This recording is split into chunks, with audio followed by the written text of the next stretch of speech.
You're listening to Barefoot Talks. I'm Stephanie Papas, and this is part 2 of our series with Kawika Foster. And in this, he goes even deeper of how he became the 51st generation Hawaiian healer, traditional healer. So sit back and enjoy. If you haven't watched episode 1, go back and watch episode 1 because there's a lot of beautiful content in there, and enjoy. This is Kawika Foster.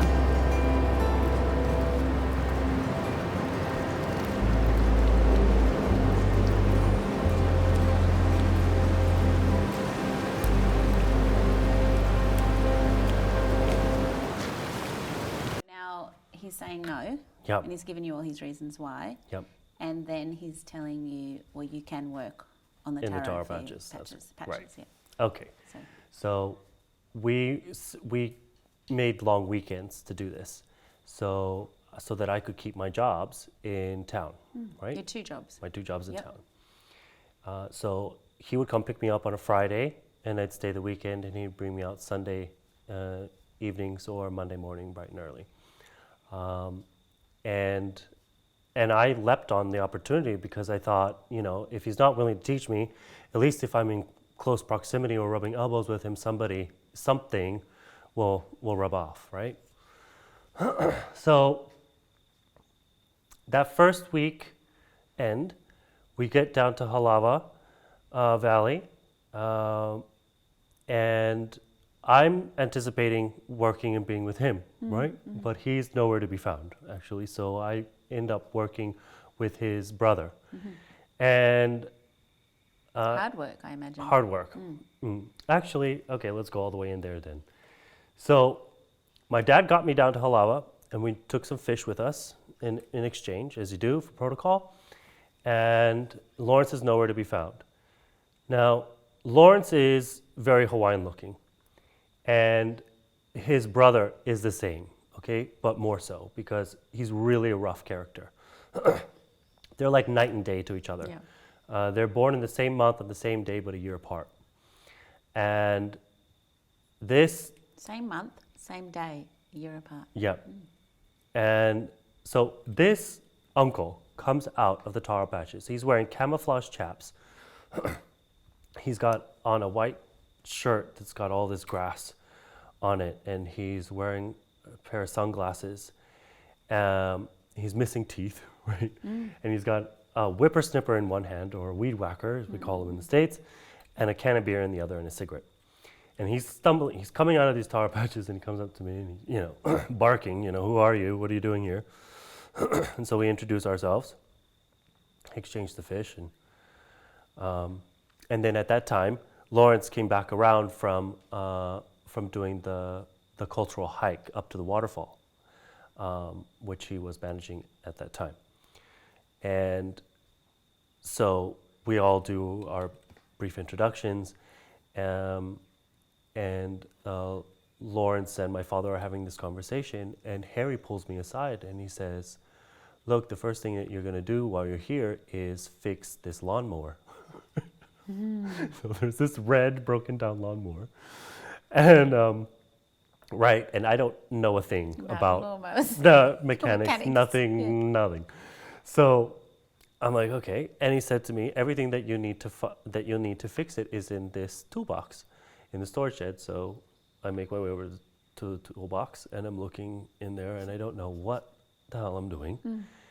And from the corner of my eye, I can see my dad start to approach me, and he comes up and he leans in down to me and he says, "Kawika, I think you need an 18-inch metric wrench head."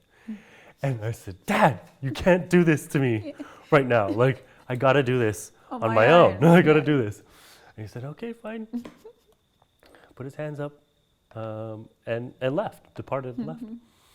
So I'm hunched over this toolbox. I'm looking at what at all these tools, not knowing what to do.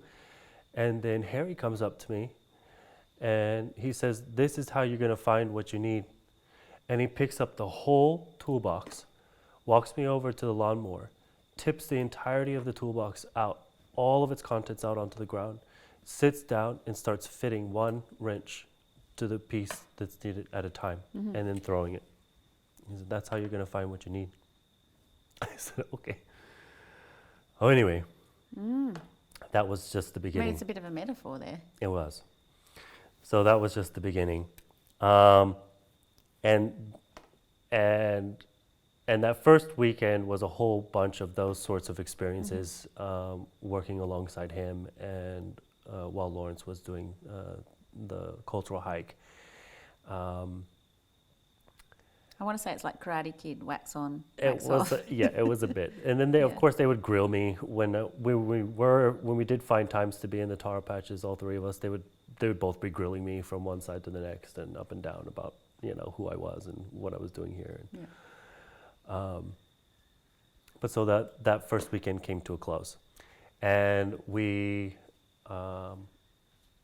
Lawrence took me out so that I could go back to work during the week. And in that week, between the first weekend and the second weekend, in that week, I had two conversations with two different people that said to me, if you really want to learn about your culture and your heritage, then you need to make contact with a man by the name of Filippo Solitario. And I said, great, okay. So Lawrence comes to pick me up. I'm on the wrong path. Right? I'm going to get on the right path. So Lawrence comes to pick me up on Friday, and on the drive down to Halava, I ask him, who is Filippo Solitario? And he said, well, how come you want to know? And I said, well, that's who I need to make contact with if I want to learn about my culture. And he said, well, that is my blood uncle. And I said, okay. All right. So we get down to Halava, and we complete the day's worth of work, and we harvest 200 pounds of kalo, of raw kalo, the tubers. And we load it into the car so that we can deliver it to one of the families on the other side of the valley. There's only one dirt road in and out of our side. So we're in the truck, we're heading over to the other side, and there's another vehicle in the middle of the road. And Lawrence says to me, get out, we need to greet my uncle. Now remember, everybody is uncle and auntie in Hawaii, right? Yeah. So I didn't have any idea. Just get out and meet another uncle. Fantastic.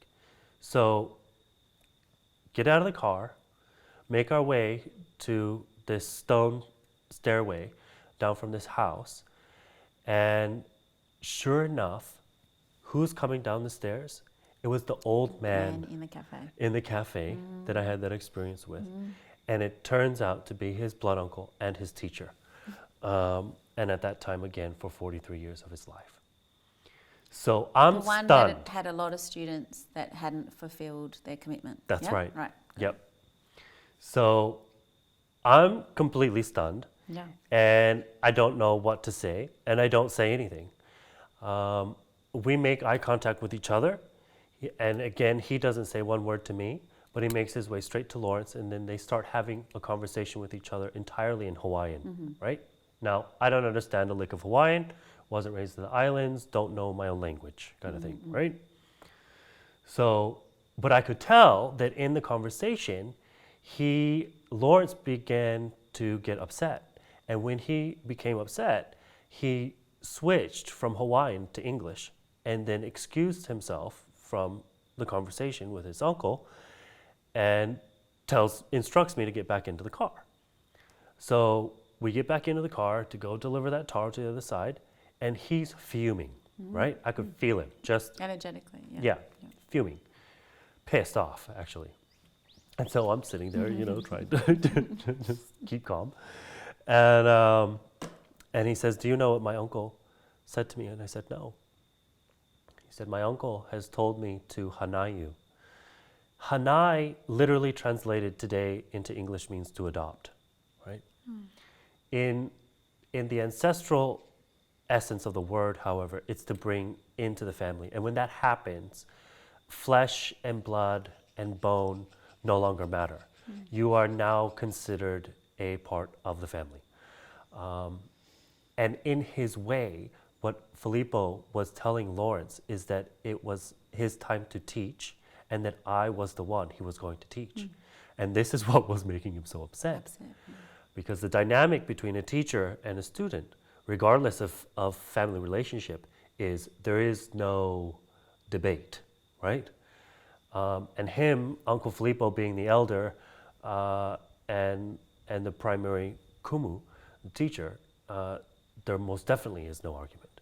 So Lawrence knew that he had to teach me, and there wasn't any way he could get out of it, except by setting the parameters for the kapukai, right? The kapukai is a commitment ceremony, and it's held under the full moon, and it's when you release who you are, or who you were, and you prepare yourself mentally, spiritually, mentally, and physically to become a student. And so what he did was he set the parameter to be the presence of a pueo. The pueo is an owl, right? Mm-hmm. And it's my aumakua. It's my guardian spirit. And so what he said to me was, in order for your kapukai to happen, then a pueo, an owl, needs to present itself to me in Halawa Valley on or before the night of the full moon.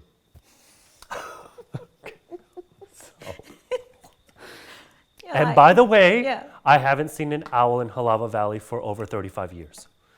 So you're like confident as now. Wow.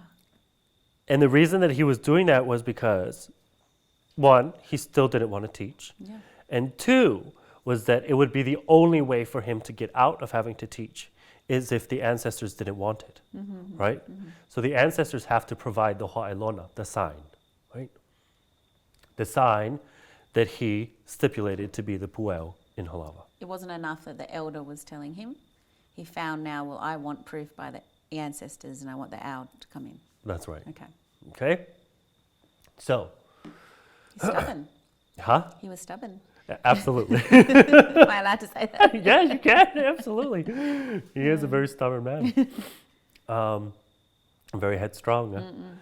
So I began to prepare myself, right? Oh, I'm stoked at this time, right? Because now he's looking at me as someone other than just volunteer work. Yes. Had to. And in the change of that course that was guided by Uncle Filippo, now he began to impart things to me within the culture and the lineage itself, in order to prepare myself for my commitment ceremony that would take place in July. Right? So we prepare a ho'okupu. I have to prepare a ho'okupu, which is an offering. It's something very personal, and it symbolically represents what I'm releasing of myself, and what I'm hoping to undertake by entering into the lineage and committing. I also began to prepare my chants, the olis that are required for the kapukai ceremony to take place. So all in this preparation.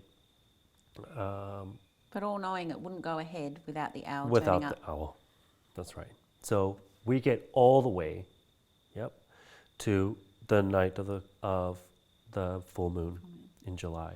This was July 7th, and my family's all under the awareness that this is what's happening, and so they're all keeping their feelers out too. And we're in Halawa Valley, and we're preparing for my kapukai. We make our way out to the sand beach of Kaivili. And Kaivili, it's one of two bays. There's Kaili on the left, and then there's Kaivili on the right, as you're standing out and facing the ocean. And we're standing there waiting for the moon, for Hina. Okay, so Molokai Nui Hina. Molokai is the island child of the great mother, the great goddess Hina, which is the goddess of the moon. And so we carry her light. And I'm waiting there for her to present herself. And there's clouds, overhead. I am naked, waiting for her. I'm holding my ho'okupu, my In offering. ceremonial gear or? Nope, Just- completely yep. naked. The only ceremonial gear I had on was a la'ile, a tea leaf lei. That's an open leaf lei that you just drape across your breast on either side. And so I'm standing there and I'm waiting. As we're waiting, there's a car that comes down into the valley. Now, Halawa is very remote. There's not a lot of people that come in, especially not at that time. And so it was an odd occurrence. And Lawrence left me on the beach to go and make sure that everything was okay and that we weren't going to be disturbed. So he made his way in.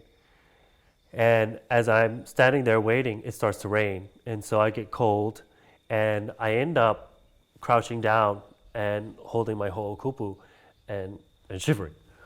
And when Lawrence returns, he says to me, he sees me and he says to me, "What are you doing?" And he announced, he said, "You do not, the gods do not wait for you. You wait for the gods. Stand up." So I stood back up and I thought I had offended her. We still hadn't seen the owl at this time, right? Yeah. So I began to pray, ask for anything, any kind of guidance. And then as I'm standing there, there's the Maui Princess, right? This huge cruise ship passes in front of the mouth of Halawa. And it always goes around towards the south side of the island to get to the island of Oahu. So this was another odd occurrence. Yeah. And it's blowing its horn, and we watch it leave the mouth of the valley. And waiting there again, and it's still raining, and there's still cloud cover. You can see the light of the moon on the ridge of the valley all the way around us, but she still hasn't come out of the clouds, and she's not shining onto the water that I meant to enter. So I'm waiting, and there's another car that comes down. So Lawrence leaves me for the second time, and at that point, as I'm standing there alone, I start to just pray as hard as I can, begging and pleading. When he returned, still no pueo. And as I am continuing to wait there, he pulls away for the third time. And at this time, I knew that he wasn't going to come back. Yeah. Yep. So I start to cry and begging and pleading. Yeah. Yep. And he walks about 5 to 6 yards, meters away from me. And out of the inner part of the valley from the darkness, this pueo arcs out towards us. And it arcs over the top of our heads and up over the right ridge of the valley of Halawa. And Lawrence comes up behind me. He places his hands onto my shoulders and he says, "Hina is going to present herself now, and she's going to present herself there," pointing at the spot that the owl flew over the ridge. And it was one of those scenes out of a movie, really, because the moment that he pointed, the clouds literally dissipated and pulled away. And there was Hina, the full moon, bright and sparkling. And her full magnificence and her light was shining on the water. And Lawrence said, "Hele, go. Oli, ke'ea, it's time for you to chant." Right? So I chanted all the way down to the water. And the water reaches up onto my feet, and it was warm. It was like warm bath water. I've complete my chant, and I'm waist deep into the ocean, and I'm looking up at the moon, and I've finished my chant, and I chuck my ho'okupu out into the middle of the bay, and as it leaves my hands, I fall back into the water, and I can see her under the surface of the water. And this is when time did something really strange, right? Because it took me several minutes to get where we were standing on the beach down and into the water.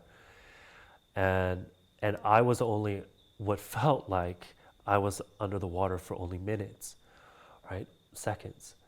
And I came out of the water and the moon is still shining on me and Lawrence is directly behind me. And when I turn around, we greet one another, and this is the first time that he and I honi. And the honi is the forehead to forehead, nostril to nostril, and we inhale and we exchange the breath of life. And that's when my kapukai was sealed. So that was how I entered into the lineage. Couple more stories just before we finish. We wrap up with this part of how I came. What year was this? This was 2007. What's 2007? 2007, July 7th. Yeah. Yep. Sevens. Yep. Very spiritual. So we get out. We enjoy the rest of our weekend. We make our way out home. Yep. We get to my father's house. Everything's very exciting. You know, it is official. And my dad says to me, okay, here are some stories that I have to share with you. And what he shared with me is that morning, he was driving through these open cornfields, and he saw this owl fly in to this open, barren cornfield that had just been tilled, and it snagged a field mouse, and it started to eat. Yep. And my dad stopped the car, turned it off, stopped his truck, turned it off, and he did something that he doesn't normally do, in that he started to think to the owl. And what he thought to the owl was, I hope that you have satisfied your hunger and that your belly is full, because you need to be present at my son's kapukai this evening. And he turned on his truck and went along with the business of his day. What a special fella. Whoa. So we get to later on that evening, and he's enjoying his meal on his veranda with his wife, my stepmother Lisa, and an owl comes in and flies and sits down on this stone wall at the base of his yard, and this is when he did this is when he did something he never does. So he puts his knife and fork down. He looks at the owl dead in the eye, right? The owl's looking at both of them, and he starts talking to the owl. Now look, my father's not a very spiritual man. Yeah, I was going to say, is he spiritual? He knows, with his experience with our mother, right? Susan, yep. And their time together, he knows of it. There were some other things that happened in their time on the island of Molokai that were unexplained. She was so spiritual. He's aware of it. Yeah. Yep. And he doesn't deny it. He's aware of it, but he's not interested in it. He finds it when he's on his boat out in the middle of the ocean, or he finds it when he's in the forest and he's doing his hunting. But he doesn't really need to know about it, right? He's not seeking. No. Yeah. So he's looking at this owl, and he starts to talk to this owl, right? And he says to this owl, I don't know what kind of a relationship that you have with my family and with my son, but if you have any relationship with him at all, then I would ask that you be present at his kapukai this evening. And the owl lifted up off of the rock wall, flew towards them, arced over the top of the house, and headed east, which is where we were. So those were just some more confirmations of what was happening. Yeah. And yeah, that's when it was legit. And he began to teach, Lawrence began to teach me officially from that moment forward. Yep. With belief. With belief. Yep. Wow. I'm just taking in that story now. Yeah. I mean, so we started with, so you've been given a purpose, and you really don't feel like, do you feel like you have a choice of whether you're on that purpose? I feel like, by going from thinking you're going to work on the fields, you actually were guided to what your purpose was. That's and right. affirmed of what it was. That's right. Yeah. And confirmation. Yeah. So how did you end up now married, children in Australia, sharing it independently on your own? So, where you must have spent a lot of time in that teaching with the master, do you call him master or? Yeah, he's a Kumu. Kumu, teacher. Teacher. And taking in his wisdom, and now you're on your own. So do you still connect back with him? Absolutely. Yeah. We're in constant communication, actually.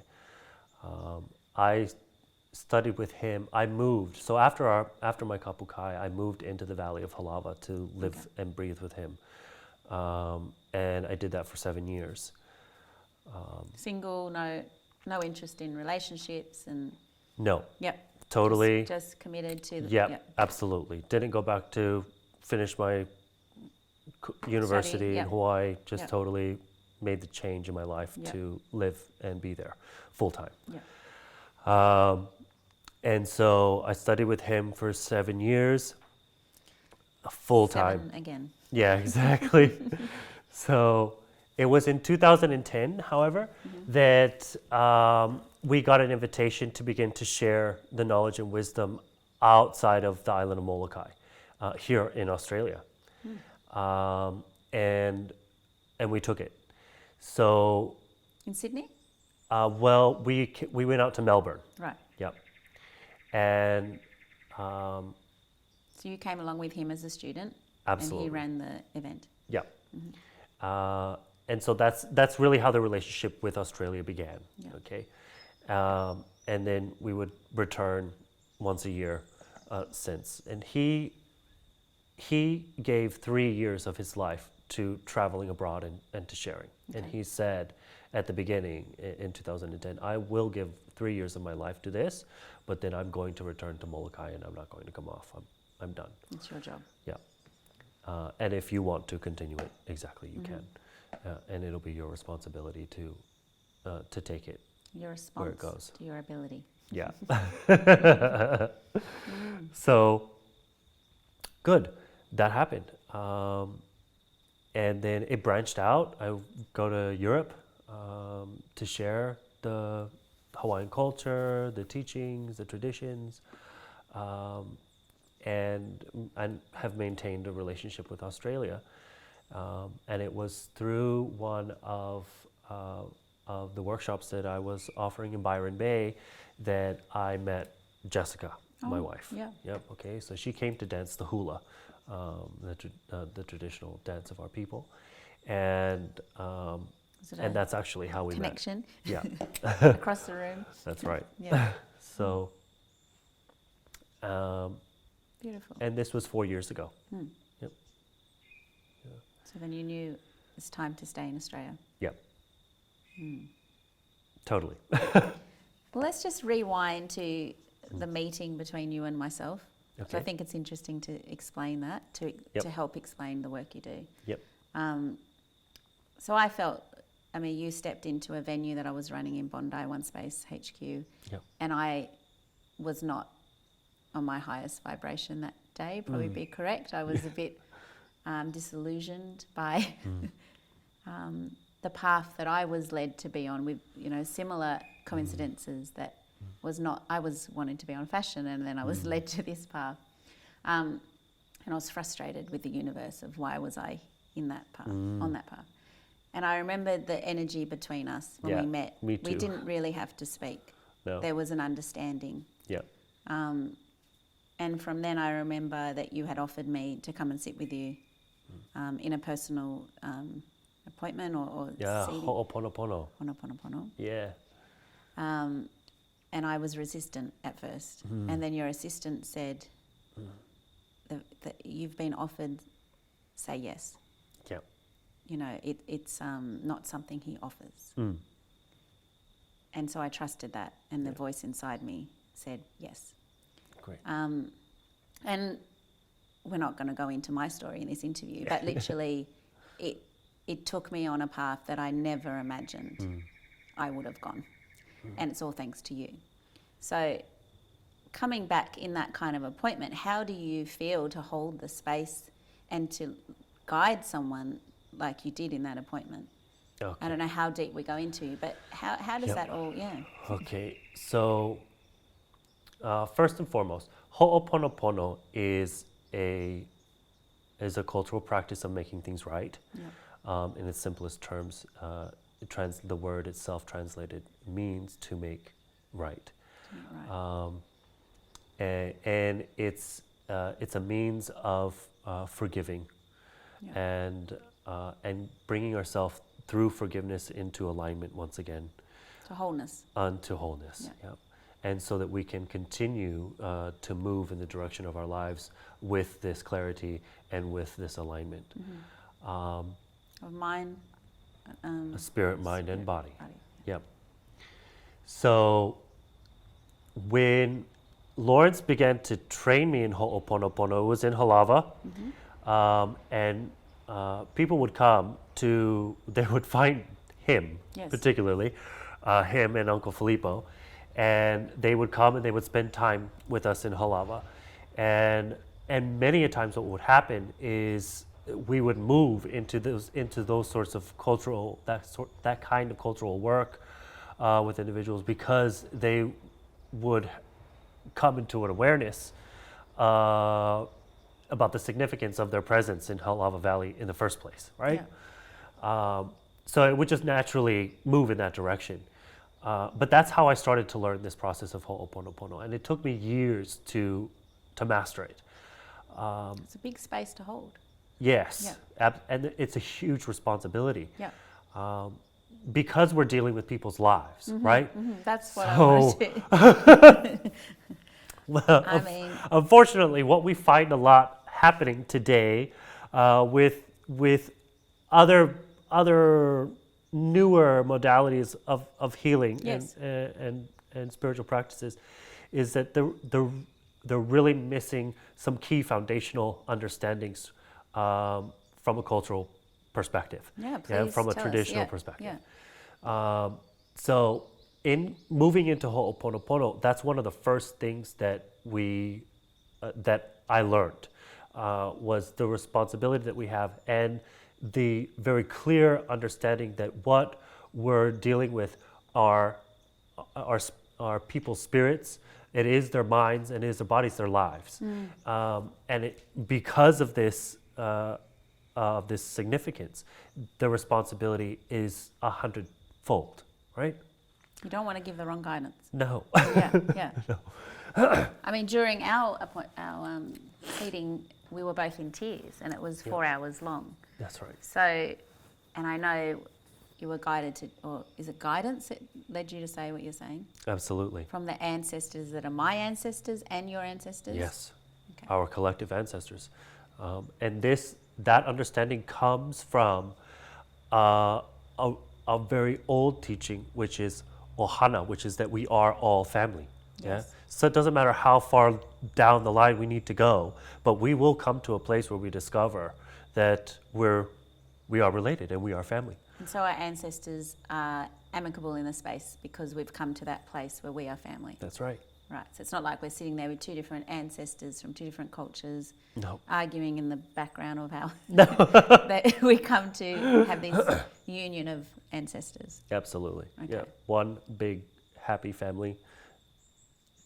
There are, of course, you have those mischievous ones as well. But I was going to say, do you ever get to a point that you're told what to say to me, for instance, and then you're like, I can't tell her that? No. Right. Yeah, good. Okay. And what's happening in Ho'oponopono is you're presenting to us what's blocking you. Yes. Yeah? Stones. Yep. Yeah. I'm not searching through you. Yeah. Yeah. That's not my place. Yeah. And you're never going to find a traditional practitioner of Ho'oponopono telling you what it is that you need to resolve,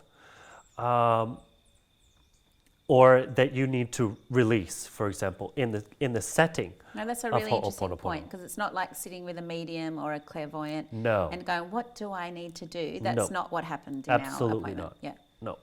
There is guidance and spiritual influence that is being channeled through, but we're traditional practitioners. This is the most significant component that I really need to get across. Yes, yeah. Yeah, because from a traditional practitioner point of view and perspective, we're not going to tell you what it is that you don't know.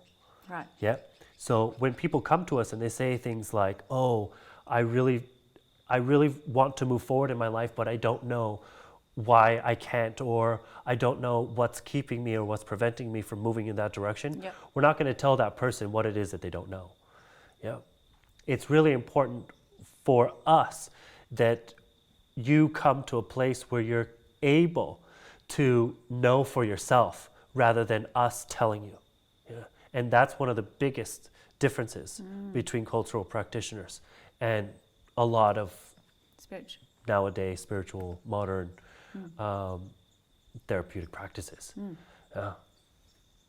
We're not going to channel, for example, we're not going to channel for you or mediumship for you some past life story in regards to why you can't move forward at this moment in time in your life. Yeah, we're dealing in Ho'oponopono, we're dealing with real life experiences, and we're dealing with bringing yourself to a place where you're able to forgive the hurt and pain that those experiences have caused you, Yes. that prevent you from moving forward And into yourself. your future. And forgive yourself. Important one. Yeah. Forgive whatever it is that you need to in order to move forward. Yeah.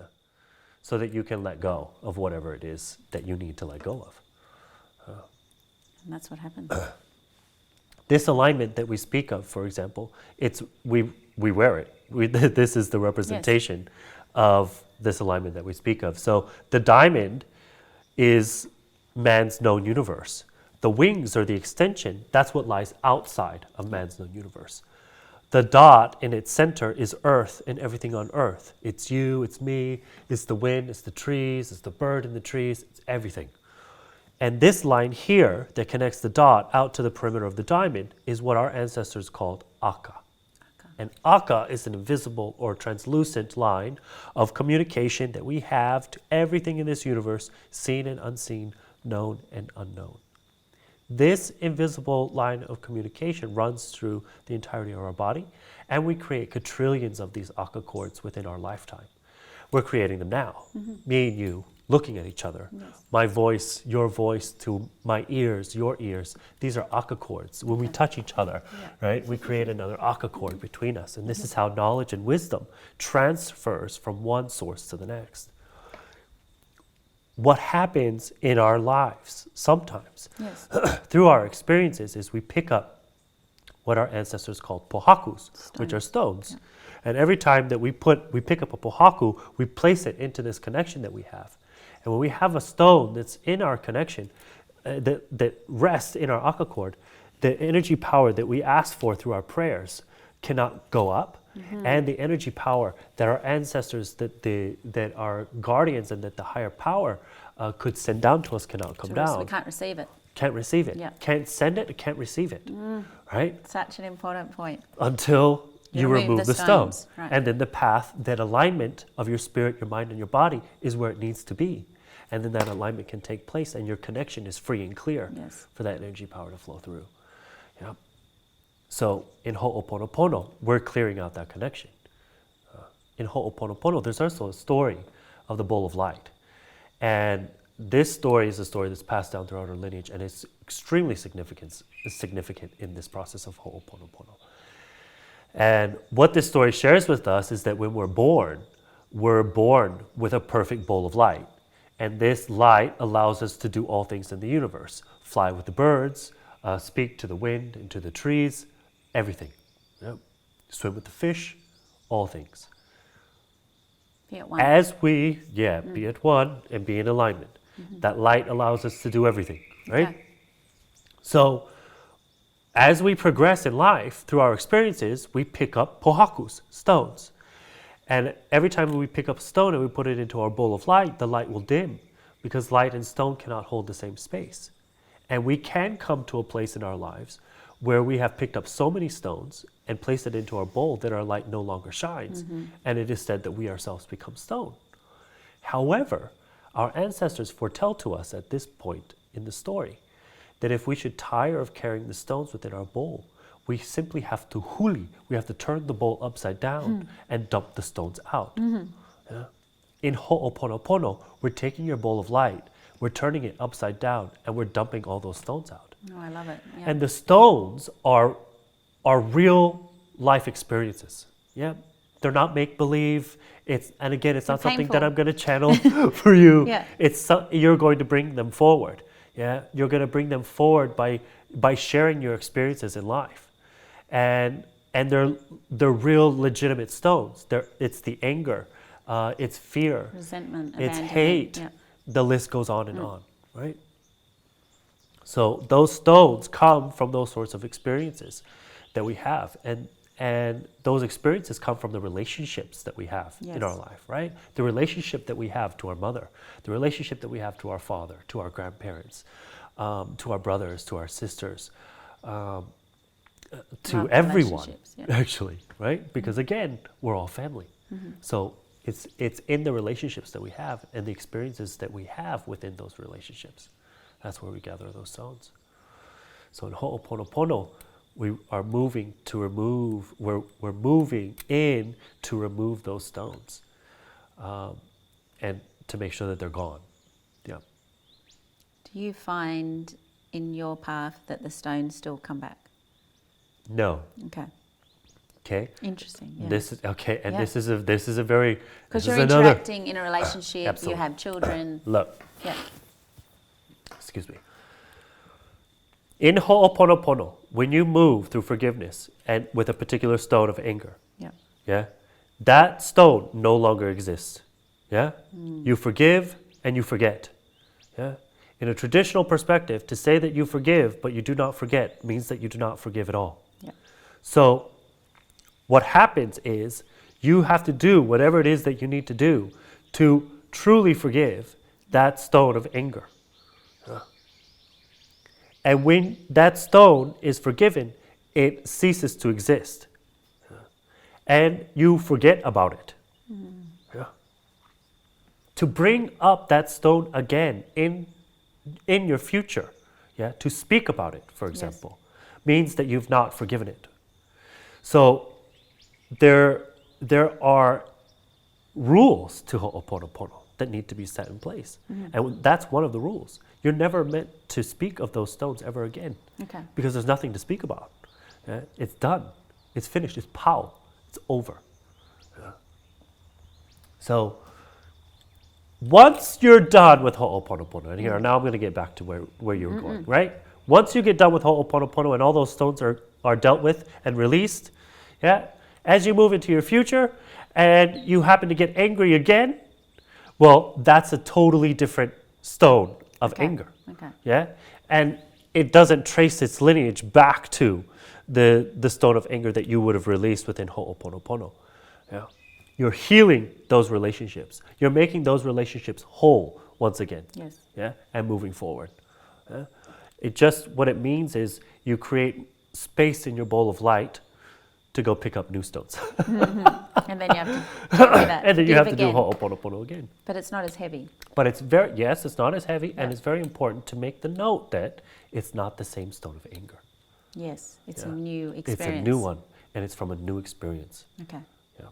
So it doesn't come from that deep root of... No. Yeah, which you can get stuck with. Absolutely not. No. Well, I've experienced it and definitely flipped my bowl. And I remember. I had a lot of stones. I remember your session clearly. Yes. Yeah. And so today, in today's society, there are a lot of people carrying a lot of stones. I just want to move on that for a minute. Okay. There's a lot of issues that kind of can make us disheartened for hope and faith. If you turn on the TV and if you look at, the suicide bombings or... Absolutely. What's currently happening to Mother Earth and on our planet. What do you want to share on that light? Like, we all want to have this... Well, there's a lot of us seeking and wanting to believe. Yet there's a lot of fear and anger around us. So if we are all connected as one, how do you see that we can help Mother Earth and help transcend to love from fear. Yeah. Okay. So, in order for us to, and this is shared to me through the 49th, Filippo, the 49th generation, right? And in order for us to get to a place where we're able to love ourselves and one another unconditionally, we first have to know and understand everything about ourselves. Aloha. Aloha. That's aloha. Yeah. The teaching is aloha I kekahi, kekahi, which translates to mean to love one another unconditionally. We don't have to condone what others do, but it is important for us and as spiritual beings, spiritual people, that we take and we hold the responsibility for ourselves to ensure that our connection is free and clear, and to ensure that those stones do not reside and dim the light. and fester and dim our light, dim our connection. So what we do in situations now where we're in this kind of political climate and we're in this sort of social experience, There's a lot of hate and a lot of fear around, our planet surviving. That's right. Yeah. So what we do and what we suggest for people that struggle with that kind of external influences is that you come to a place where you are pa'a, right? Pa'a is unshakable, it's unmovable. Yeah. So it's a place of stability within yourself, in your spirit, in your mind, in your body, where regardless of what it is that you experience and what we witness as occurring around us, that is not in alignment with how our ancestors knew and understood the universe to work, Right. is to not be shaken by that. Okay. Yeah. It's simply said, but it's not easy. But nobody said it was going to be easy either, right? So when we step into a place where we are taking the reins of our and the responsibility for ourselves on a spiritual, mental, and physical level, what we're doing is we're having to step into a discipline that prevents us from being shaken or moved by what we witness happening around us. And so the more people that are stable and unshaken, does that give us hope? Like almost the more of us standing. You want to know what really gives us hope? Yeah, I do. Okay. Here's what really gives us hope. Yeah.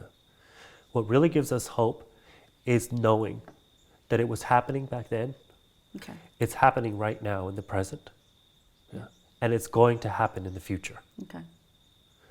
This equation, and the equation that has been passed down to me from my teacher, the past plus the present equals our future. Yeah.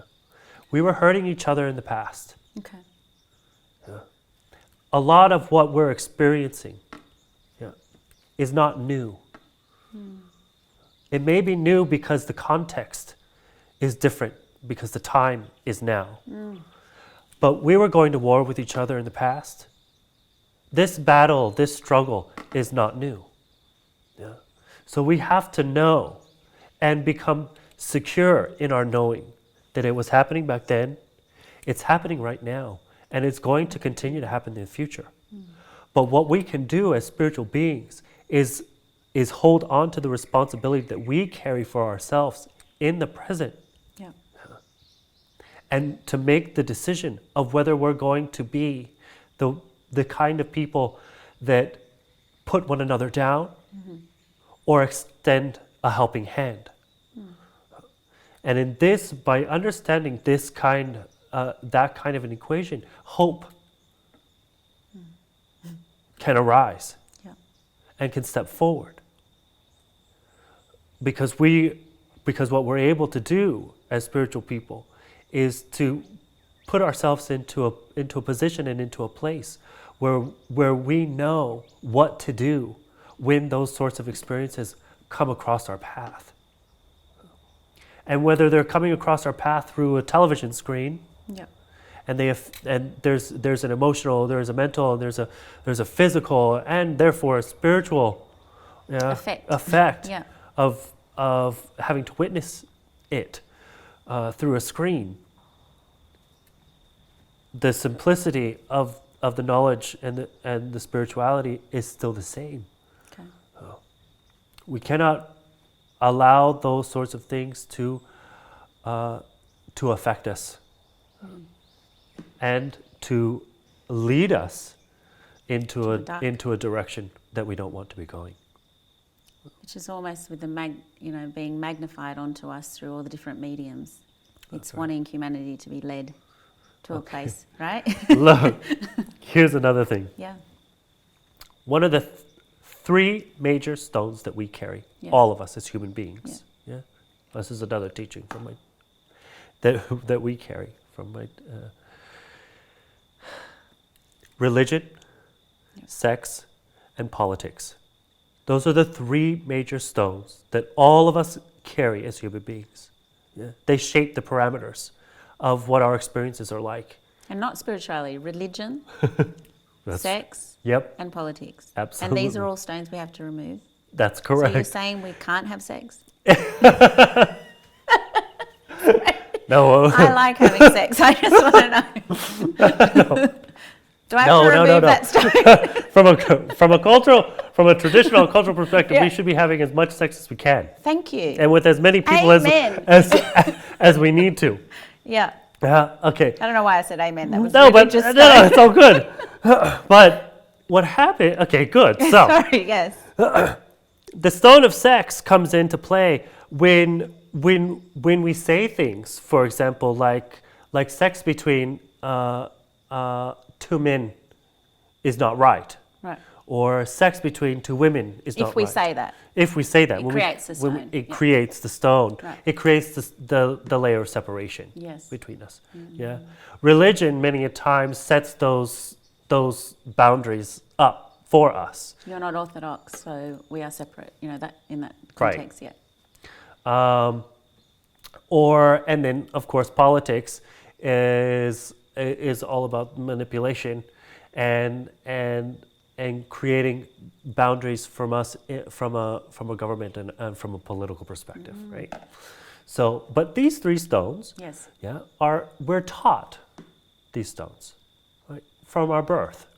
It's the kinds of conversations that we have with our parents. It's the kinds of conversations that occur within your family that set up what the world looks like and what relationship looks like. And those three stones you'll find, at the base of those sorts of those ways of thinking. Yeah. And so it's important for us to remove those stones. Yep. And still enjoying intimacy. Yep. But removing those stones. If we can find a way to remove those three major stones, then we can be truly in alignment and at one. Yep. In alignment and at one. Yep. Because there are differences between us. Yeah. It is our differences that make us this collage of beauty, right? It's not about making us the same, because we'll never be that. But what it is it's bringing us to a place where we're able to love our differences between us unconditionally. Yep. Relate with compassion and empathy. All of those beautiful words. Forgiveness and love. Yep.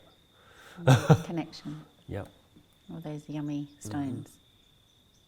Well, we couldn't call them stones. What are We they? wouldn't call them stones, would we? Love, connection. No, They're not good stones. they're the opposite of Yeah, stones. yeah. Are you taught that a lot of our projection is an illusion? Like that we, you know, our internal thoughts can create our reality? Okay. Yeah.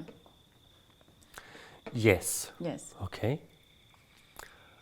Now, when it comes to projections, Yes. yeah, and reflections,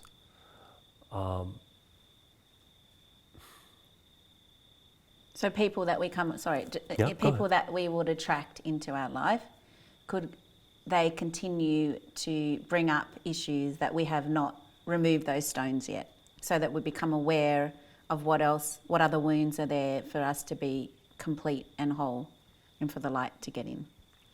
Is that along your belief systems and yes. that kind of talk? You know. Okay. Yeah. Yes. What we come to, however, is within the cultural context and within the traditional context, is a place where you know everything about yourself. Yeah. And when you know everything about yourself, then you can love yourself unconditionally. And what we move towards is coming to a place where we're no longer projecting or reflecting. Yeah. And We're whole. And that's, yes. Yeah. And that's a really big difference. Yeah. Because. Is that awakened, or can you get there before you're awakened to that place? All right, good. Either way, it's going to be awake. Yeah. Yeah. Conscious. Conscious. Yeah. So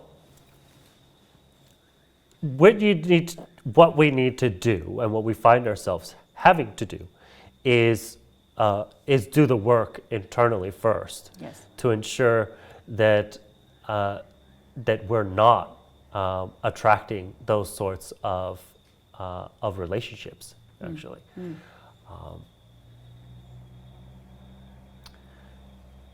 So what ends up happening is there is no need for those sorts of experiences to come into your life. Yeah. And therefore the relationships that come along with those experiences to be in your life. You're asserting yourself in a place that is firm and that is unshakable, and you bring yourself to a place where you are no longer weighed down by those stones or experiences, and therefore the only relationships and experiences that you call forward in your future are the ones that are going to uplift you and continue to propel you to move in the direction that you're inspired to go. Yeah. What we find happening a lot of times in new and modern spiritual teachings with this concept of reflection and projection is that it becomes a very tight circle in the thinking of mankind, right? Because now it's every relationship that comes into your life is, oh, well, it has to be something with me, right? So I have to change something, I have to work on something, because then this... I won't be triggered. This, or this trigger has come into my life because of this thing that I need to change about myself. In a traditional perspective, we're moving past that cycle. We're bringing an end to that cycle.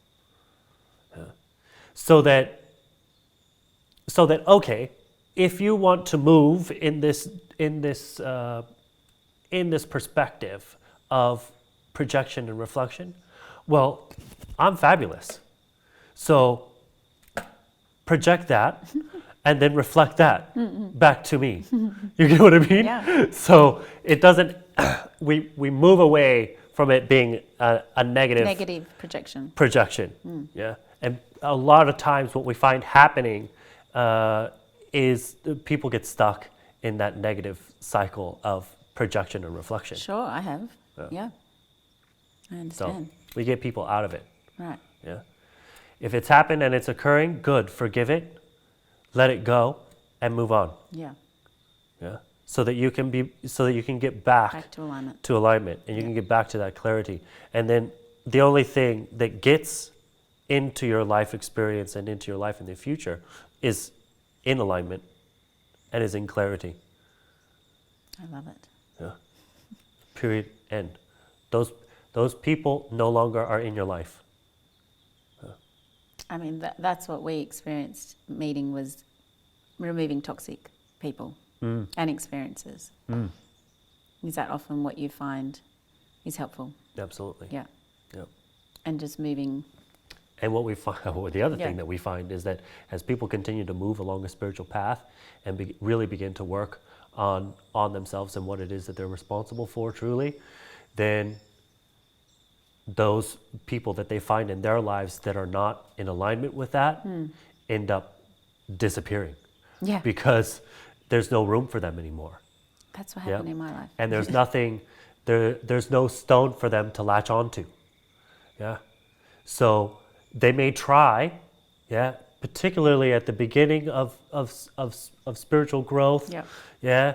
And really evaluating the kinds of relationships that we have in our lives. It usually happens at the beginning quarter, where those negative kinds of relationships will really try.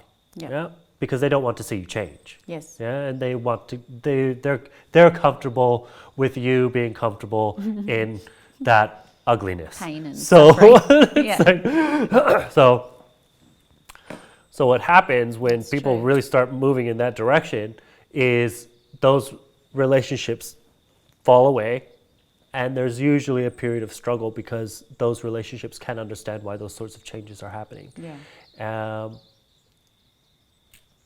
What our ancestors share with us, however, is that you remain true to your path. Yes.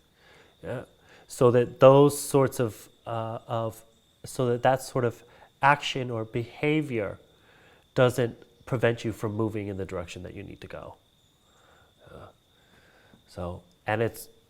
And what we find is that it will bring you to a place where you are literally having to assess whether you want that relationship to continue to exist. Yes. Yep. You get to make that choice. And you in get your to truth now. absolutely make that choice. Yeah. Yep. Without the fear of moving forward. There'll be new people That's right. stepping in alignment. Yeah. So today, living in Australia with your family, where do you see yourself heading in the next 10 years? This is a scary question. We haven't planned any of these questions. Where do I see myself heading in the next 10 years? I don't really know how to answer that question, Stephanie. What do you want to embody more of and step into more in the next, who do you want to become more of? What I would like to see happening for myself is sharing these sorts of cultural understandings Yeah. and this traditional knowledge and wisdom more openly. Yes. Yeah.